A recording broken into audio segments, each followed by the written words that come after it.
नमस्कार दोस्तों अकबर बीरबल की कहानियां, उनके चुटकुले, उनकी कथाएं बहुत ही मनोरंजक होती हैं। आज जो अकबर बीरबल की कहानी मैं आपको सुनाने जा रहा हूँ उसका नाम है जब बीरबल बना बच्चा।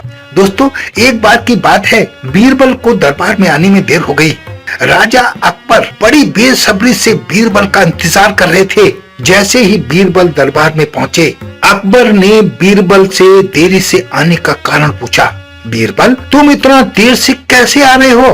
तब बीरबल ने उनसे कहा, महाराज, एक छोटे बच्चे ने मुझे रोक लिया था और कहीं न जाने की जिद करने लगा। उस बच्चे को समझाने बुझाने में मुझे देर हो गई, मुझे माफ कर दीजिए। अकबर को बीरबल की बातों पर बिल्कुल यकीन नहीं हुआ। उसने सोचा कि बीरबल बहाना बना रहा है और झूठ बोल रहा है। उन्होंने बीरबल को कहा कि बच्चे को मनाना इतना भी कठिन कार्य नहीं है। अगर वो नहीं मानते तो थोड़ा डांट रपट कर उन्हें शांत किया जा सकता था, लेकिन आपने इतनी देर कर दी, इससे हमारा बहुत नुकसान हो गया। बीरबल अकबर की बात से परिचित थे और वो जानते थे कि बच्चों के मासूम सवाल और जिद को पूरा कर पाना बेहद ही मुश्किल काम है।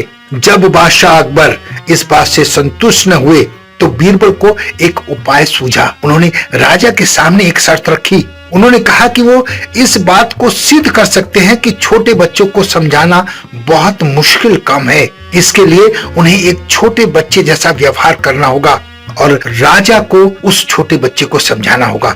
राजा इसके लिए तैयार हो गए और बीरबल एक छोटा बच्चा बन गए। अगले ही पल बीरबल एक बच्चे के जैसे चिल्लाने लगे, रोने लगे। राजा ने उन्हें मनाने के लिए अपनी गोद में उठा लिया। बीरबल राजा की गोद में बैठकर लंबी मूंछों से खेलने लगे। कभी वो बच्चों की तरह मुंह बिगाड़ते, कभी मूंछों को खींचते। इतना करने पर राजा को कोई आपत्ति नहीं हो रही थी, लेकिन जब अकबर की मूंछों से खेलते खेलते वो थक गए तो उन गन्ना खाने की जिद करने लगे। राजा ने बच्चा बने बीरबल के लिए गन्ने लाने का आदेश दिया और जब गन्ना आ गया तो उन्होंने नई जिद पकड़ ली कि उन्हें छिला हुआ गन्ना चाहिए। एक सेवक ने गन्ना छील भी दिया तो तब भी बीरबल जोर जोर से चीखने लगे और गन्ने के छोटे छोटे टुकड़े में काट दिया जाए। टुकड़ों में गन्ने को काट भी दिया गया, लेकिन बीरबल ने उन सारे गन्ने के टुकड़ों को जमीन पर फेंक दिया। ये देखकर राजा को बहुत गुस्सा आया। उन्होंने गुस्से से बीरबल से पूछा, तुमने गन्ने को नीचे क्यों फेंका? चुपचाप से इसे खा लो। डांट सुनते ही बीरबल तो और जोर जोर से चिल्लाने लगे, चीखने लगे। तब अकबर ने प्यार से पूछा, कहो बीरबल, तुम क्यों रो रहे हो?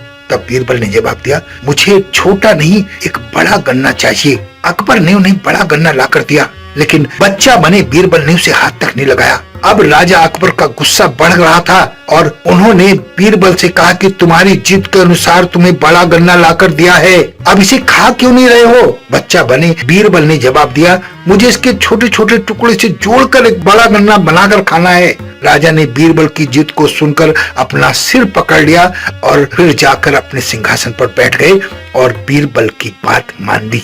दोस्तों, कहानी से हमें ये सीख मिलती है कि बच्चे बड़े मासूम होते हैं। उनके नादान सवालों का जवाब देना संभव नहीं है। उन्हें प्यार से समझाकर, उदाहरण देकर उनकी जिद और जिज्ञासा को शांत किया जा सकता है।